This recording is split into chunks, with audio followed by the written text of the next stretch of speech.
उत्तर प्रदेश वही स्टेट है जहां 2017 के इलेक्शन के दौरान प्रधानमंत्री नरेंद्र मोदी ने कब्रिस्तान वर्सेस शमशान के सियासी तमाशे से मुल्क के लोगों को रूबरू कराया था।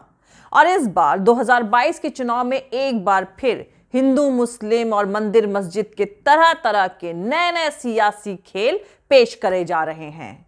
दूसरी तरफ उत्तर प्रदेश में बीजेपी गठबंधन की तरफ से काफी लंबे अरसे के बाद उत्तर प्रदेश के चुनाव में किसी मुसलमान उम्मीदवार को टिकट दिया गया है।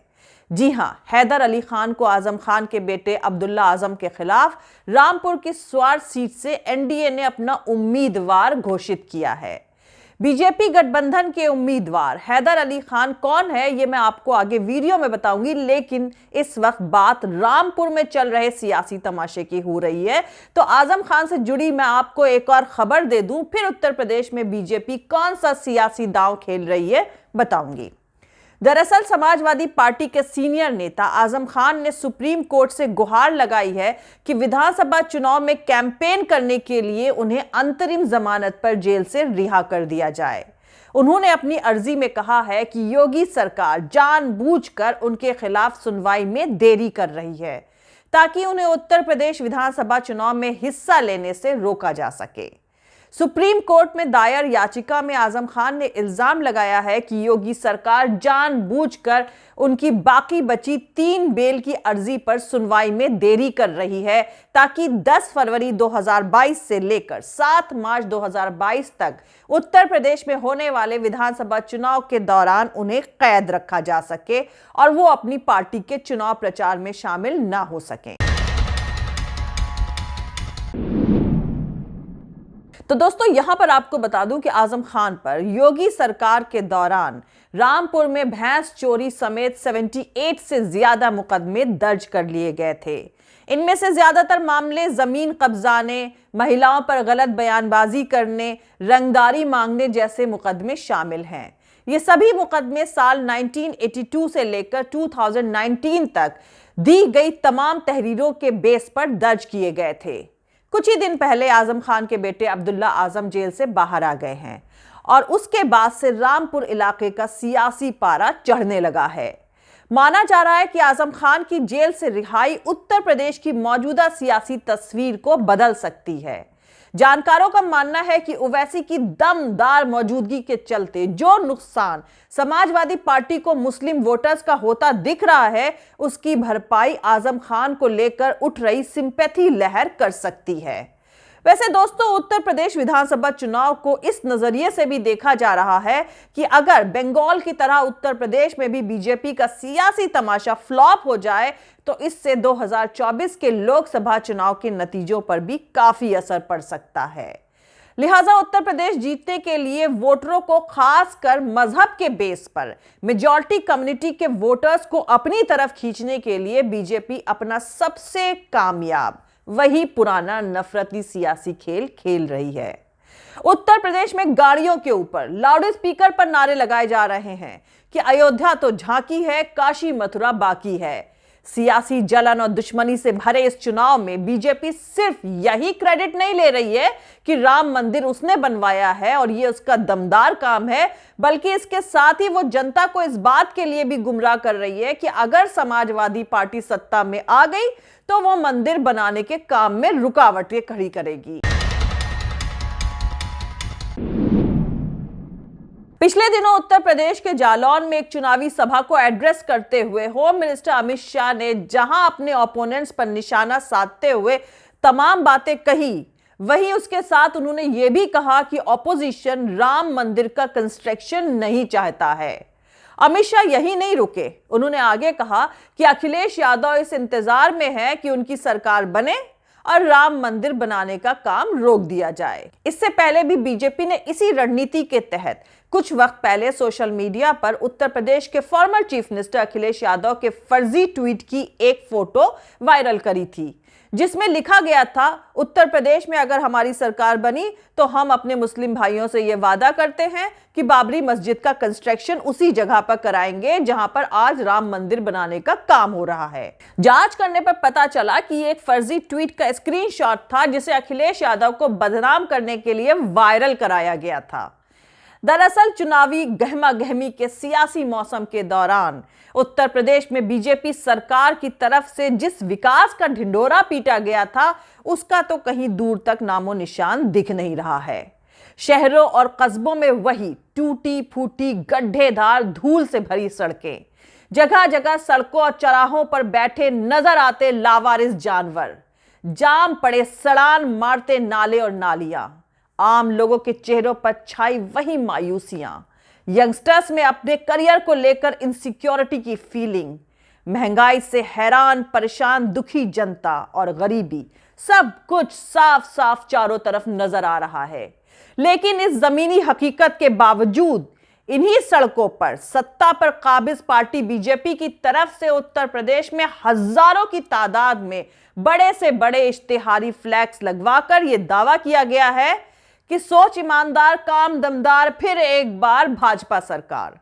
यह दावा इश्तिहार के नीचे के हिस्से में छपा है, जबकि ऊपरी हिस्से में लिखा हुआ है, फर्क साफ है तब राम लला थे टेंट में, अब भव्य मंदिर का निर्माण हो रहा है। यहां तब का मतलब है जब बीजेपी सत्ता में नहीं थी, और अब का मतलब है कि बीजेपी की हुकूमत में राम मंदिर बनाने का काम हो रहा है। मतलब बीजेपी अदालती फैसले के बजाय राम मंदिर बनवाने का पूरा क्रेडिट खुद लेने के लिए बेताब नजर आ रही है।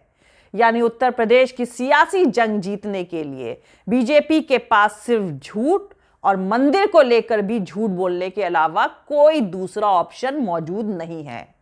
दूसरा एग्जाम्पल उत्तर प्रदेश के बीजेपी के प्रेसिडेंट स्वतंत्र देव सिंह का है।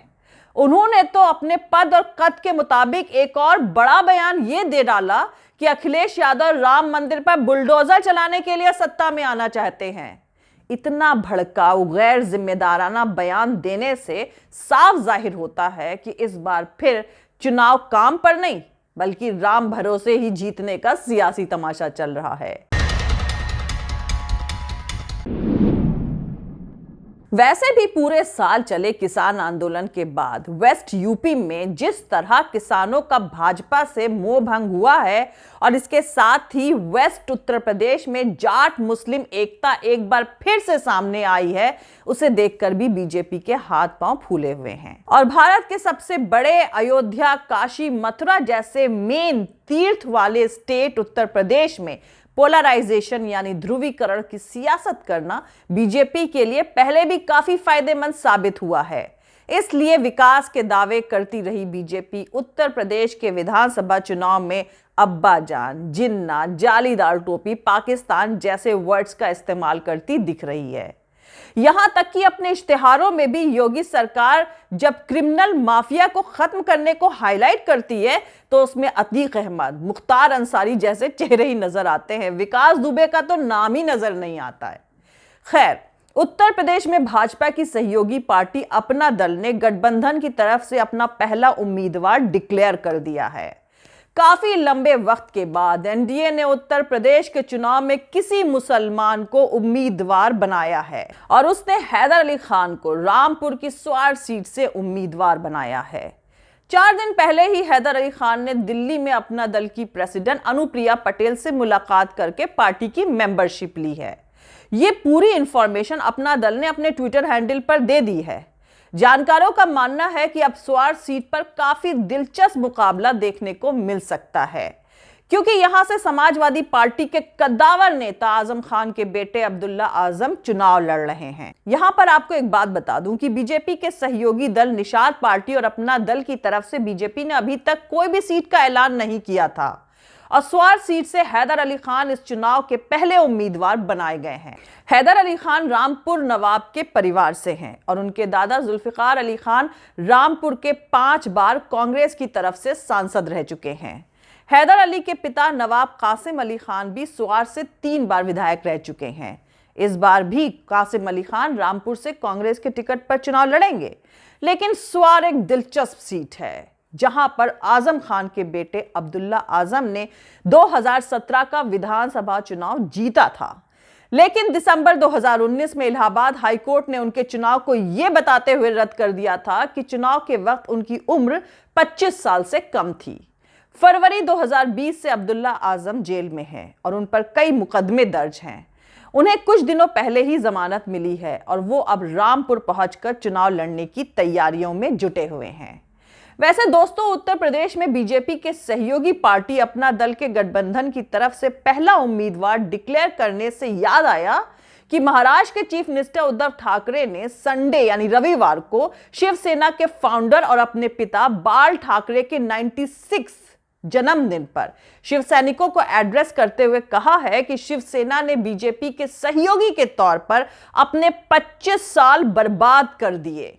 उद्धव ठाकरे ने कहा कि शिवसेना ने बीजेपी के साथ इसलिए गठबंधन किया था ताकि हिंदुत्व के एजेंडे को आगे बढ़ाया जाए, लेकिन उनकी पार्टी शिवसेना ने कभी सत्ता के लिए हिंदुत्व का इस्तेमाल नहीं किया। वहीं शिवसेना के सांसद संजय राउत ने भी कहा कि बीजेपी हिंदुत्व का इस्तेमाल सिर्फ और सिर्फ सत्ता हासिल करने के लिए करती है। तो महाराष्ट्र के चीफ मिनिस्टर उद्धव ठाकरे के बीजेपी के सहयोगी के तौर पर 25 साल बर्बाद करने वाले बयान पर एनसीपी नेता और महाराष्ट्र सरकार में मंत्री नवाब मलिक ने कहा कि जिन भी पार्टियों ने बीजेपी के साथ गठबंधन किया है, धीरे धीरे बीजेपी ने उसे बर्बाद कर दिया है।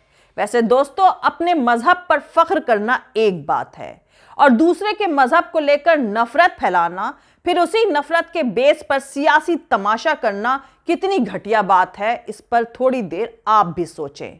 फिलहाल मुझे इजाजत दें, मिलते हैं अगले वीडियो में। जय हिंद, सत्यमेव जयते, अल्लाह हाफिज। दोस्तों, हमारा पूरा वीडियो दूसरे और वीडियोस देखने के लिए हमारा YouTube channel political Tamasha with doctor Arshi को सब्सक्राइब करके वहां पे लगी बेल आइकॉन को जरूर दबा दें ताकि आपको हमारे आने वाले हर वीडियो की अपडेट्स मिलती रहे। और दोस्तों, अगर आपको हमारा काम पसंद आता है, हमारे वीडियोस पसंद आते हैं, तो www.patreon.com/Dr अर्शी खान पर जाकर डोनेट करके आप हमारे काम को सपोर्ट कर सकते हैं। दोस्तों, अगर आपको हमारा वीडियो पसंद आता है तो लाइक और शेयर करना हरगिज नहीं भूलें। आप हमें फॉलो भी कर सकते हैं हमारे ट्विटर, इंस्टाग्राम और फेसबुक पेज पर। मेरा ट्विटर हैंडल है @arshi aziz khan। Thank you, मिलते हैं अगले वीडियो में।